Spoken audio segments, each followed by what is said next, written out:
Hello and welcome to Connect Euclid, a new show designed to communicate with residents the achievements and challenges that the Euclid City Schools and the City of Euclid face. I'm Audrey Holtzman, here with Mayor Bill Cervenik and Superintendent Keith Bell. Hello, gentlemen. How are you? Very good. How are you? Doing well. So I have a question. I think a lot of people have a misconception that the schools in the city are two separate entities and they don't work together at all. Is this true? It's not true. It is true that technically they are two separate entities by legal entities only. The fact of the matter is that both organizations work very closely together. Both Keith and I work very closely together, and we need to in order for both of us to succeed. It's very important. Yeah, and I would concur. The mayor has been with me since I came into the district. As a matter of fact, he was there the night that I was at the board meeting and approved, and so appreciate that. So we've started that relationship right from the beginning. And you know, a couple of things that we've already worked through. If you're not familiar with the mayor's monthly breakfast to support academic achievement, you know, he does that at the high school. I know there's other programs that occur at the middle schools. And our recent passage, and thank you voters for our recent passage of our issue, was a joint effort. It wasn't just a school issue, it was a joint effort between the city and the school district. So we try to work together and partner because we have the same stakeholders that we're really trying to address. Right, and we do have one united goal, and that is to make the community a better community, and our residents provide them with the services that we have to offer. All right, speaking of services, we've had a lot of snow days this winter. How do you work together? Do you work together for snow days, or is it just Keith's call? Is it your call? Who calls snow days? It's a collaboration. The ultimate call, of course, goes to the superintendent, Keith. But we talk about the types of weather that we expect in the morning, the ability to salt and keep the streets clear, because the transportation is a big issue in that. The other issue you have is that you have a lot of students that walk to school, and if the weather makes that difficult, that call has to be made. Yeah, absolutely, and I think the one thing that I'd want people to know is that sometimes they may think that you're up in a room in isolation trying to make this decision. I think the mayor alluded to the fact that it is a joint decision. I have several progressions that I go through. We try whenever possible to do it the night before. That's not always the case. I can't always do that because weather conditions change. But there are a number of people that I speak to try to make the decision. The other thing that people need to be made aware of is that we have about a 6 a.m.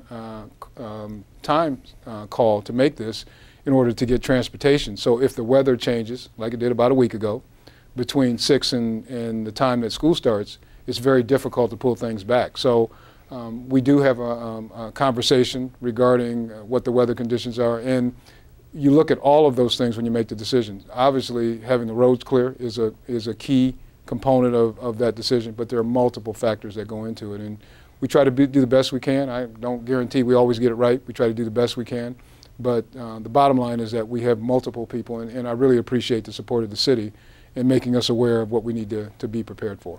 I mean, case in point, last Wednesday was when the weather was supposed to be very bad in the evening, and it wasn't, and yet about 7 o'clock Wednesday morning, the snow just really came down. Kids are in school. All right, so how do we get them home safe?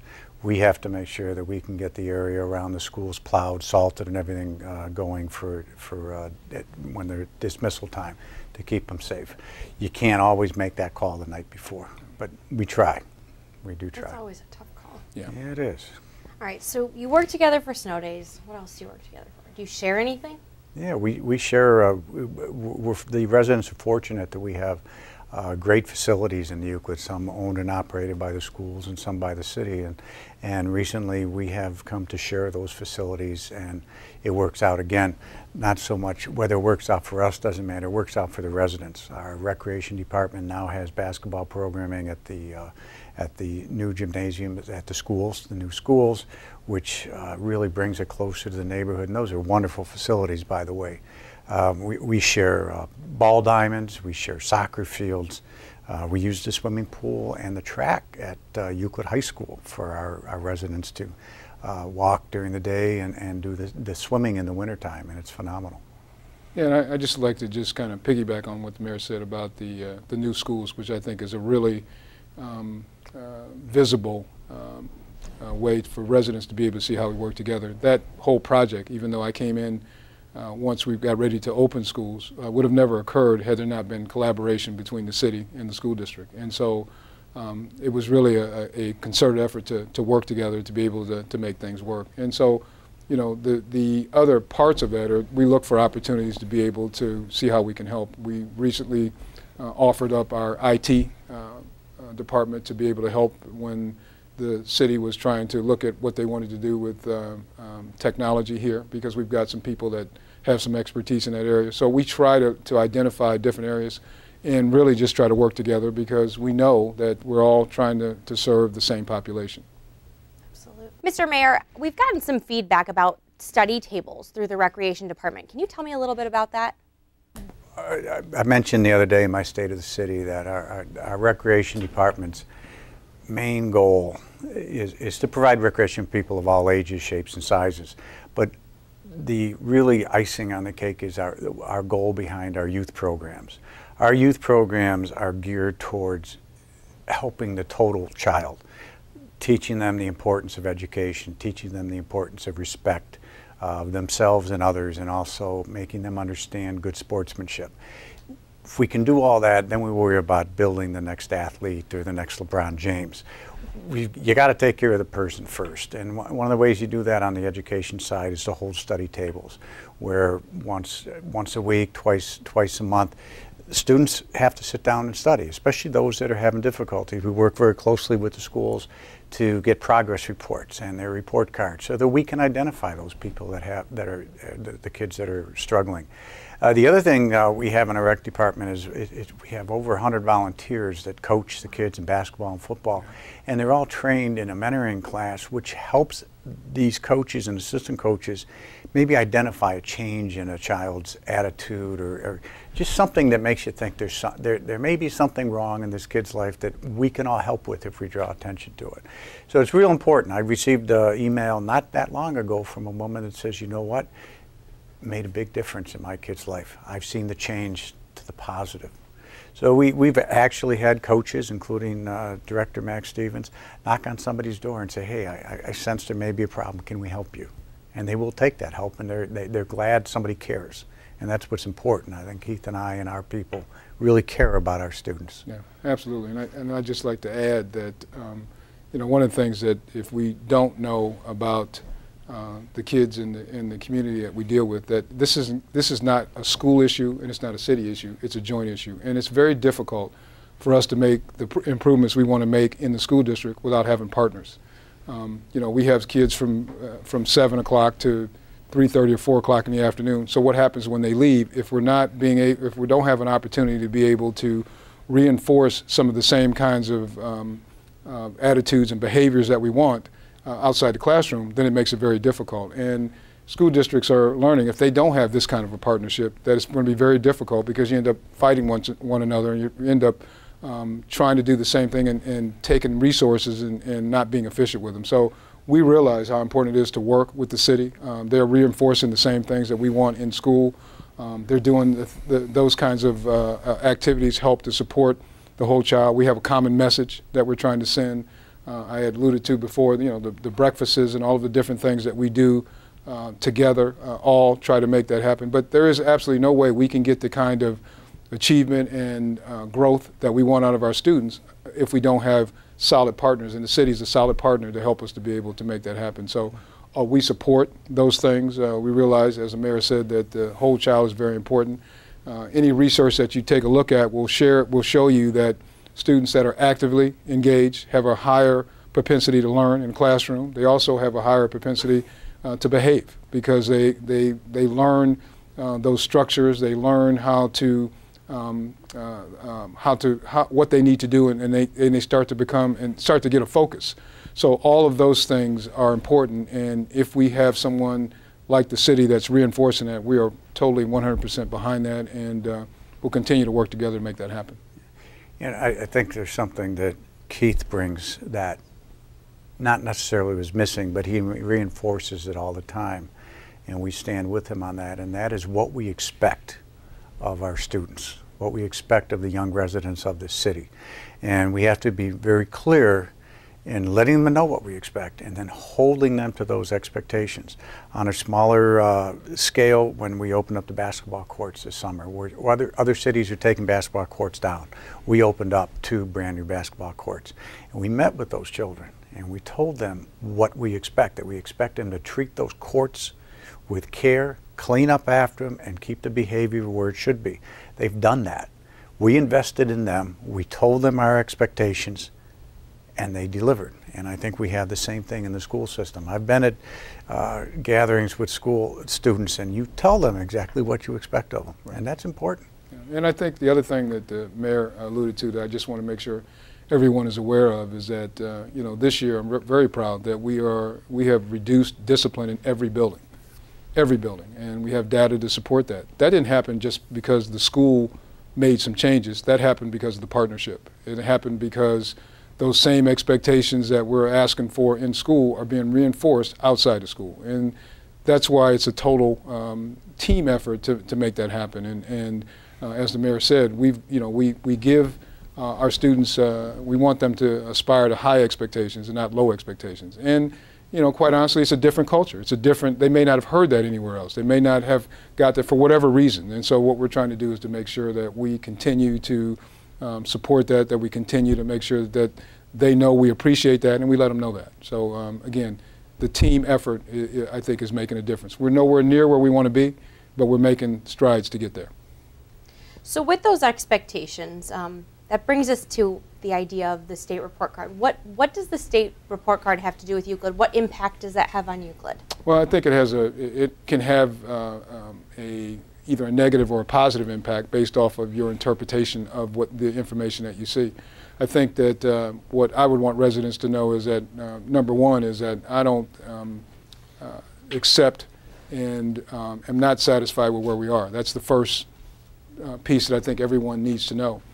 Yet we have been making strides, and we're going to continue to make strides. The other thing that the state report card does is it gives us an indicator as to where we need to really focus our resources, where we need to focus our efforts, where we're not meeting the grade, and trying to make sure that we are putting things in place to be able to address that. I think probably if I had to summarize it, it really gives us a focus. And not that I necessarily agree with everything that's there, but if that's the measuring stick, then that's what we have.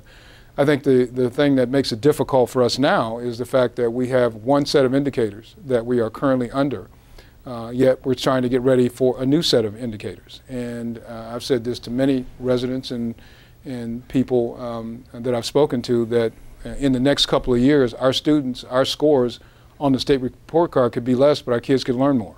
And the reason being is because we're going to go into a lot deeper understanding regarding content. You've heard of the Common Core and all of that, and what that means is that our students are going to, rather than having a lot of things that they have to get to know, they're going to have to really expand on 2 or 3 items and learn them deeper. So they'll know more, but in that transition there'll be struggles. And so the appearance of what's on a state report card, if you don't know what's behind it, can give you either the right or wrong impact as to what's going on in the district. We've made progress in 4 of the 6 academic areas on the state report card that we currently have. And so, no, we're not where we need to be, but the bottom line is that we're making progress, and we're going to continue to make progress. And, you know, I'd want to know, if I was a resident, that the superintendent's not satisfied, and he isn't, and neither is the mayor. None of us are. So we realize that we've got work to do. We're going to continue to do that, but it doesn't happen overnight. It didn't get here overnight. It won't be done overnight. So we have to continue our efforts and continue to do what we need to do. So I think that, again, the state report card, regardless of what we think, is going to help focus our work and get us targeted in the right direction. And if I could, you know, we talked about expectations of the students for a while. I've got other expectations as well, and that's the expectations that parents take an active role in their kids' education.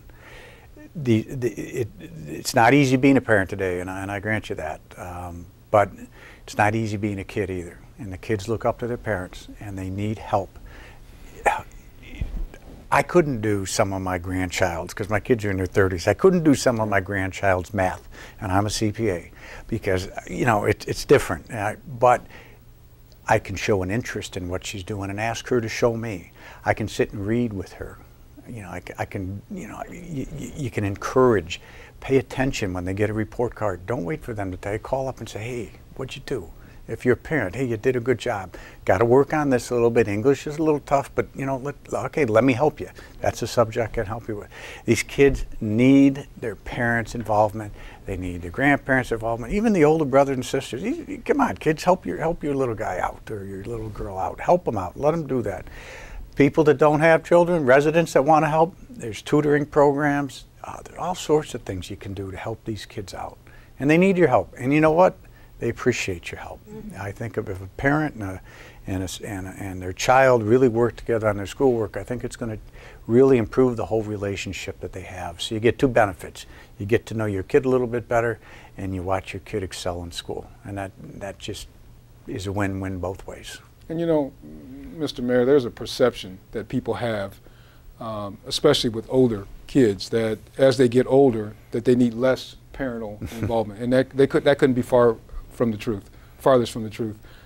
As they get older, the decisions, if you just think about the decisions that they have to make at that age, the life-changing decisions that they made, that's when they really need parents to be with them. They may act like they don't, but they do.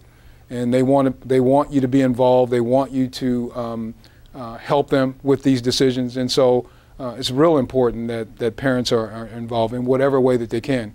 And if we can help as a school district, we really want to help with that. So I think that parental involvement is key. Again, I talk about a team that includes the parents, and that includes the grandparents, and that's why we want to really be inclusive regarding our school district and making sure people know that we're open to suggestions and we're open to those things. So you're absolutely right. We've got to continue to work together, and there are many things that parents can do, but we open ourselves up to whatever opportunities. We're partnering with churches, we're partnering with different groups to be able to help our young people to be successful, and we're going to continue to do that. So it is a total team effort. With that total team effort, what are the schools directly doing to improve student achievement? Yeah, there's a number of things that we're doing. One, let me just work backwards. This past week we were out, February 4th, we had a professional development day, and one might be wondering, well, we had all these calamity days, why would kids be out of school? Well, it was an opportunity for us to get our staff together on, as I mentioned, the Common Core readiness expectations, and really to help us to sharpen our instructional strategies. If our teachers don't have an opportunity to be able to talk to each other about what's working, for us to be able to examine data, for us to be able to talk about how we can work departmentally, how we can work within grade levels, and look at what's working, it makes it very difficult for us to improve. So on that professional development day, we had an opportunity to do those things. We also had our special education department do some things to help our students to be successful. We have 22% of our population that's special education. So in a regular school day, it's very difficult to have those kinds of conversations. So we start with developing the people who have to develop the children, and we want to make sure that they have what they need. The second thing that we've done is really hone in on data and making sure that data is the driving force behind decisions that we make. We have what's called Mastery Connect, and we're working to develop a parent portal where parents can view student information. You can follow what the student is doing, you can follow grades, you can follow assignments. You have an opportunity to see exactly what's going on. The more information that we can get into the hands of our parents, the easier it makes our jobs and makes it easier for the student to be able to know what they need to do. But using that data, we have specific data to determine where students are, and then we take that data and use it to determine what kinds of strategies we need to be employing in the classroom, and then measuring if it works. I think you can have data and use it, but if you get it and it's not giving you the results you want, you've got to take it and then be able to apply it differently. And so we're not going to do anything that's not working. If we get the information and it's not working, then we're going to do something different. So we're using data to be able to drive that.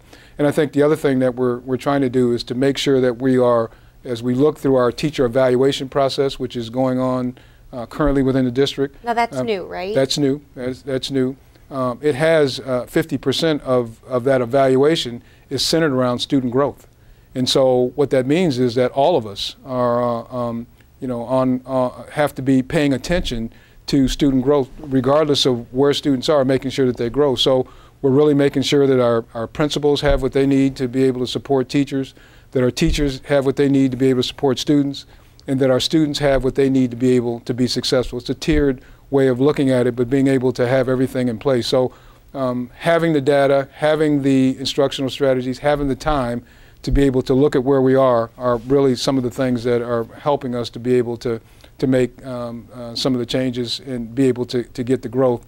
And we're also looking at our programming, and we're looking at class sizes. We're looking at everything that we can that can promote student success and being able to make that applicable to improving student achievement. So, you know, we're, as I said before, not where we want to be, but we're doing everything possible internally to make the changes necessary to continue to improve. Definitely moving in the right direction.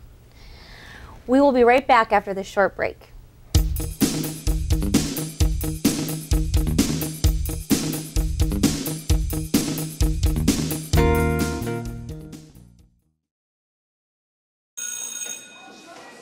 Don't look at me.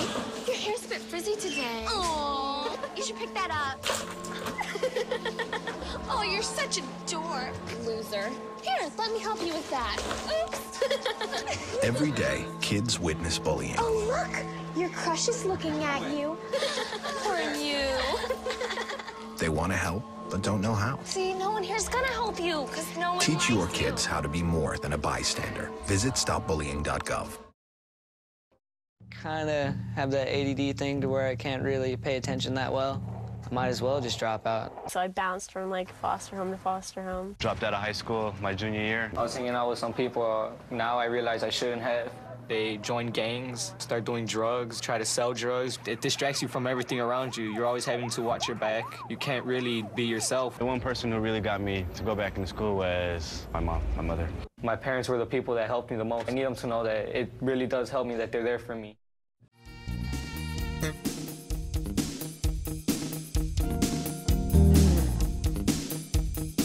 Welcome back to Connect Euclid. I'm Audrey Holtzman here with Mayor Bill Cervenik and Superintendent Keith Bell. We last left off when we were talking about expectations we have of students and how we're improving student achievement. I also want to ask you a question about enrollment.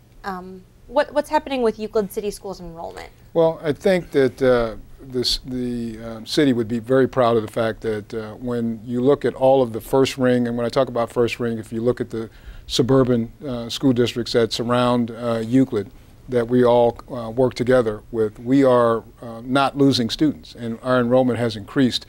I don't have an exact number today because it's been increasing just about every day. So our enrollment is up from last year, and there are several reasons. What I've had our people do is to really chart why people are coming back to the district. And one of the reasons that they're coming back is our improved instructional services. They look at the opportunities to be able to get support for their students in special education. They look at the programming that we have in our schools and the opportunities that we have. And quite honestly, we have a teaching force that is dedicated to the success of students, and they're starting to see that. I think the other thing that has been impactful of bringing people back is our extracurricular activities. The mayor pointed out some of the things that are going on in the city. They see the connection between the school district and the city and how we're working together, and those opportunities are difficult to do in other situations. So that's been a reason for people to come back. And then the other thing that they've mentioned are our facilities, our new school buildings. And a school building by itself really doesn't do anything, but when you give people an opportunity to have a good place, you change the culture, you get rid of the old and you bring in the new, and you blend that with an instructional intensity that we have in those buildings, the combination does impress people and give people an opportunity to know and see what we're doing in our school district. So I think that those things are really helping us. The other thing that is an indicator that our community is supporting and coming back is the fact that our mobility rate has decreased over the past 2 years, significantly higher than all of the school districts in the surrounding area. And what that's telling us is that people are coming and they're staying, and that wasn't the case before. So we have a decreasing mobility rate, an increasing enrollment rate, and while it causes us to re-examine how we assign students and all of that, it's really a good problem to have. When you say mobility, can you explain Sure. what you mean by mobility? Yeah, when I talk about mobility, I'm talking about the fact of that people move from one building to the next, and why that's an issue. Or they may move from Euclid to another district and come back, and or move in a different part of the community. All of that means that they move from their original location to a different location. And why that is an issue is because what happens is it breaks their educational opportunity. So they get information, they get what they need, then it breaks, and they go somewhere else, and then they may come back, and then we have to then pick up wherever the other place that they were had them, or where it didn't have them. So we've got to, and there's a break in their service. So the amount of time that you can reduce that helps you to be able to sustain. And we have statistical data that shows kids that stay in Euclid over time will outperform those students that go back and forth. So if we can keep them here, we have a statistical chance of being able to increase student achievement, which is our #1 goal.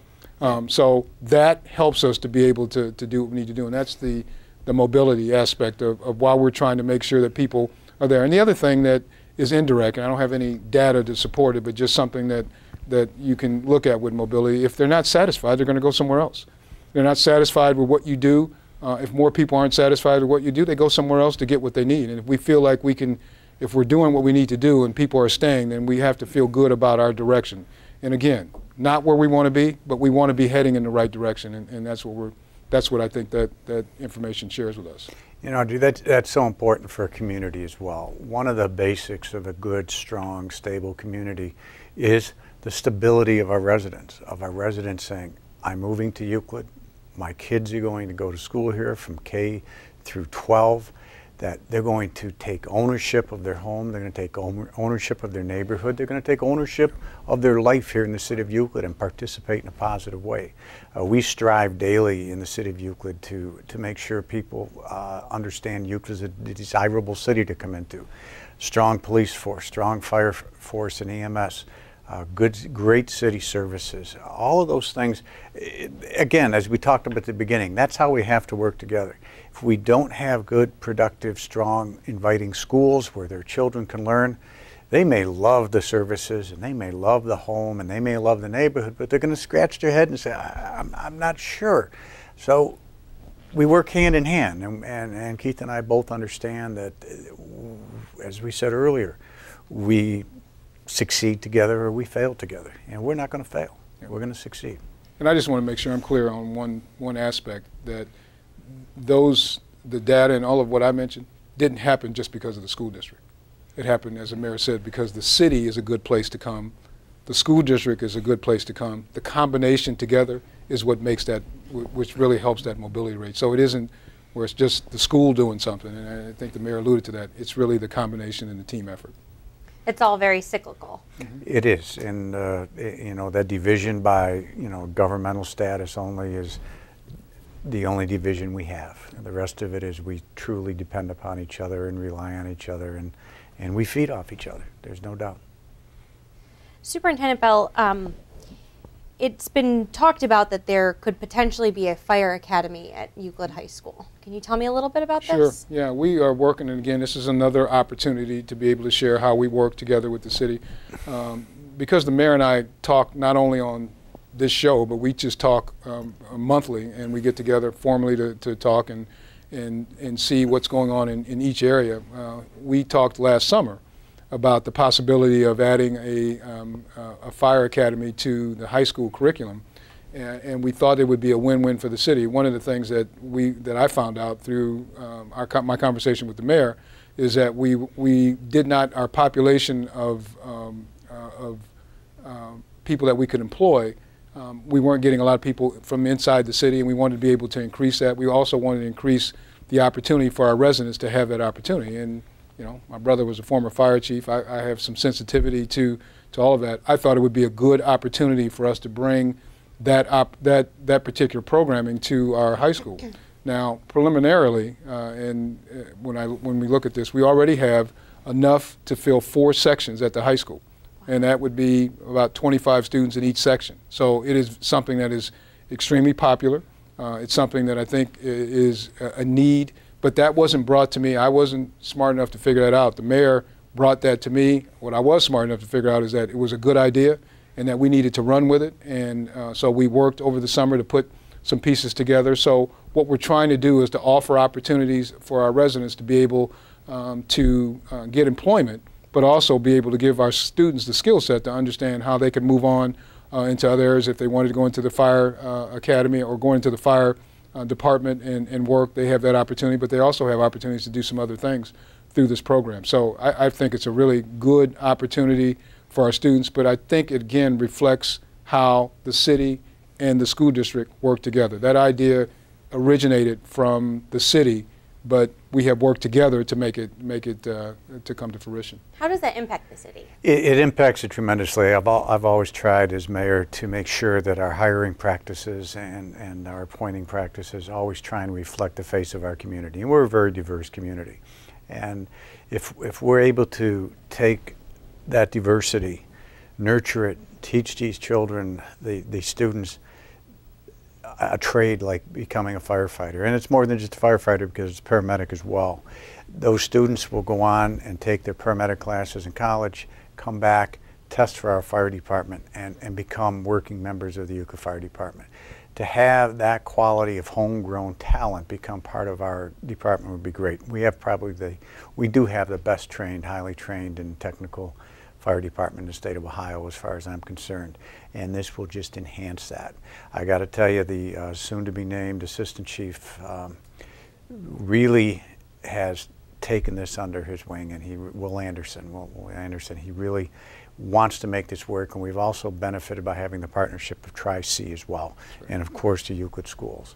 So maybe after the 2 years of the academy, they decide they don't want to be in the firefighting business, or paramedic business. But you know what? Everything they learned in that 2 years is going to make them successful in whatever they decide to do. So it's important. It's important to give our children options. Everybody's not going to go to college right away. Many of our firefighters finish college after they're a member of the force, and the same opportunity can be had by these students. So we're really looking forward to it. That's fantastic. We really are. And let me just add this, Audrey, the fact of the matter is that as a school district, our goal at the end, our outcome is to get our kids college and career ready, both. And so what you see here is an opportunity for our students to be able to, as we look at careers, we've identified this is a possible career, but regardless if they go into it as a career, and I think the mayor hit it right on the head, the skill set that's learned will get them career ready. And that's really what we want to try to do and make sure that we're offering opportunities to be able to do that. And our police department is actively working with the students as well. The Police Activity League have a number of functions, as well as we hold tutoring up at the mini station on Euclid Avenue. Those are more of the younger kids, but it's a lot of fun. I've been up there and talked to them. It's good stuff. I mean, and they appreciate it. Fishing with Pal. But what they get from it is they understand that police officers are good guys. They care for you. You know, they have conversations with them. It breaks down that barrier that for whatever reason some children get throughout their life. And the fact that they're being tutored and paid attention to is by police officers and others. We have a lot of volunteers as well. Really, again, just helps our students become part of the community and achieve that stability we try so hard to get. There are some big things happening in March for the schools and things that really impact the city. Can you tell us about some of those things? Sure. One of them is the Big Show. And just want to be accurate on my dates. The Big Show will be held March 20th through the 23rd. And it's really a great opportunity to see our students do some spectacular things. I thought last year's show was outstanding for a couple of reasons. One being the fact that I think they taught the audience something. A very tough subject matter, could be controversial subject matter in dealing with demographics and race and all of that, but they did such a good job of being really educators, because I think they educated the population. So I would encourage residents to take a look. They spend a lot of time. It's a very, very quality production, and a lot of good people behind it. And I think you're going to see our students in a different light, and I think you're going to be able to see the culmination of what they not only learned in the classroom, but what they've learned outside of the classroom. So. And now it's Shrek the Musical? Shrek the Musical. So like Donkey, Fiona. Yeah, Lord But Farquaad. there's a very strong message and moral to all the Shrek movies. I've watched them. That's true. I have watched them. I I've think watched the them with my punchline granddaughter. is I thought love was only true in fairy tales. That's right. Yeah, well, Right? And since I haven't watched Shrek, then I'll be paying close attention. Oh, I'll you're probably gonna have love Donkey. He's so funny. I'll probably have to come to a couple of shows to make sure I got it. It's Yeah. a very family-friendly show. I've You heard. may want to watch the video ahead of time.